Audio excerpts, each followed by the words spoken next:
Hey everyone, we are in the single digits. I hope yesterday, that Memorial Day, allowed some reflection and some maybe some thoughtful moments where we reflect on those who have served and are continuing to serve, whether they're in the military or whether in the grocery store or whether at a hospital. Service to our country does not just limit.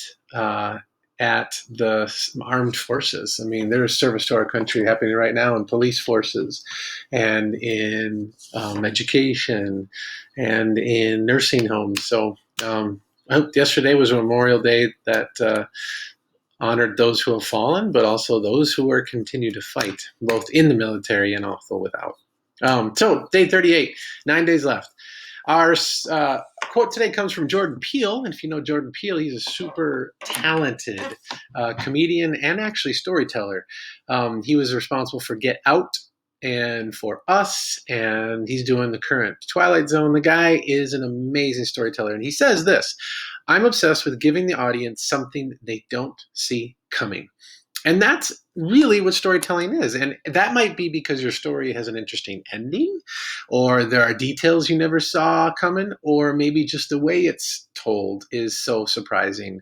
So there are many ways to look at that statement by Jordan Peele. All right, this week we got to prepare and tell your story for the Story Slam. That's our final gig here. It's not huge, but it's big because it's a final. And there's still work for some of you to get in. And I'm just going to leave that up there because we're giving you time. What is a story slam? So here's the deal. Guys, it's a final, is what it is. It's putting everything together that you've done all year, from our fictional writing to our allegories to our nonfiction writing, like our informational writing, our spark paper, our pithy article. All of you have been working on presenting information. Well, here it is, putting it all together in little ways. It is a live performance, sort of live.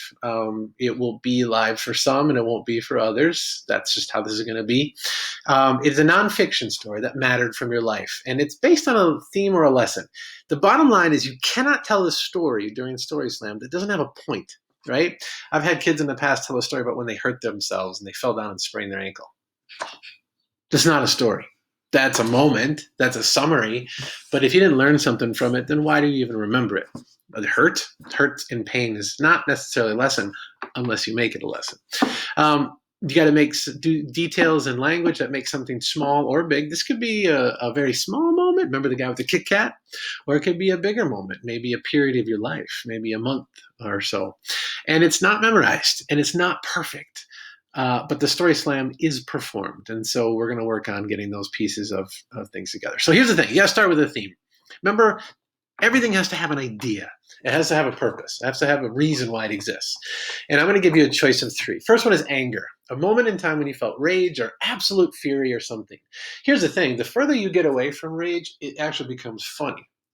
When it's still something that makes you mad, then it's still pretty raw. That's could be a story to tell too, but ultimately I want you to focus on something that you remember being angry about, if you choose this.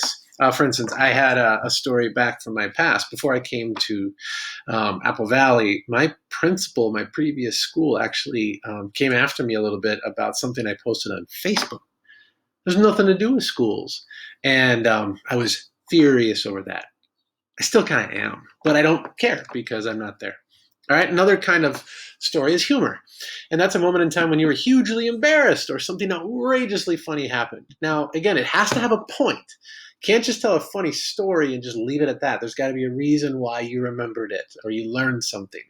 For instance, I have a story where I had a fan club my senior year in high school because I was a pretty good wrestler, and these 3 sixth graders would come to my meets and they'd hold up these signs and it'd be Slavey Fan Club.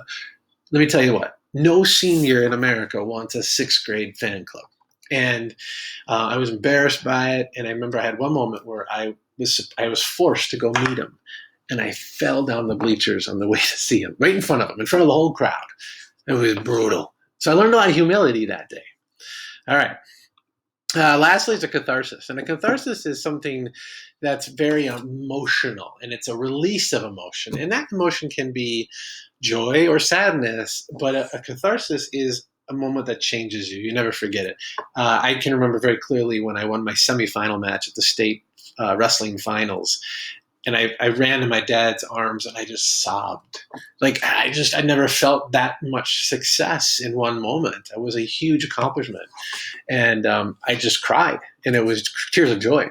I also would tell you that when my dad passed away, I definitely experienced a catharsis, and I continue to feel that catharsis the more I think about him and what it teaches me. But a catharsis isn't just a sad story. Like, you don't just talk about missing someone. A catharsis story, again, like anger and humor, has to have a point. You have to have something that you gain or learn about yourself through it. Okay. Now, the process, we know this process, and we're going to break it down again.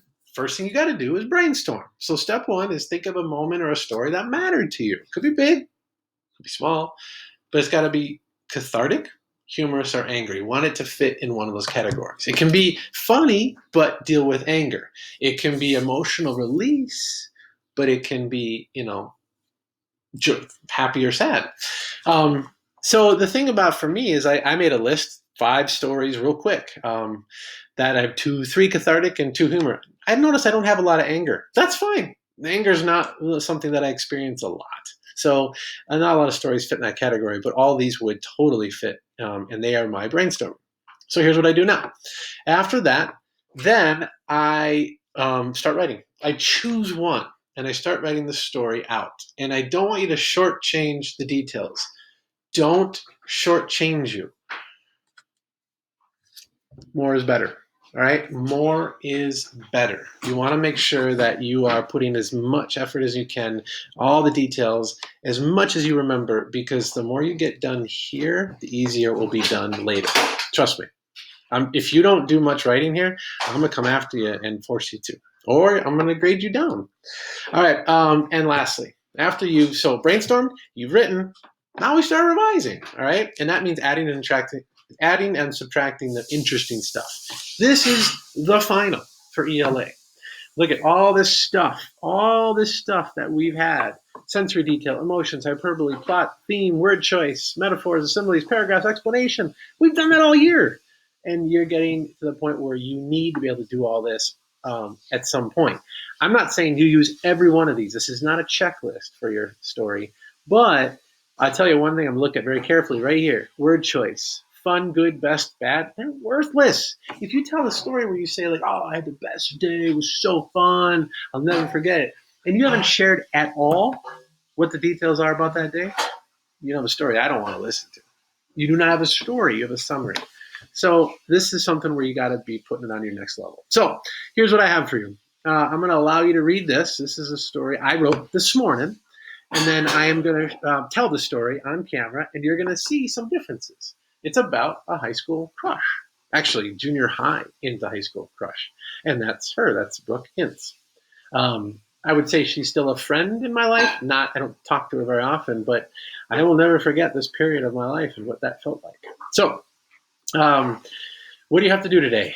All right, first off, brainstorm and then choose a theme.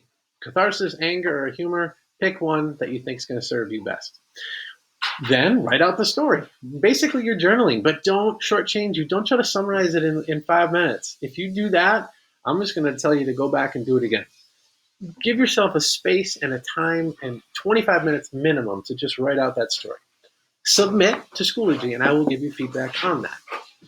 Read my story and then watch my story, and then notice some differences. If you put all that together, we're talking probably about 30, 35 minutes. All right?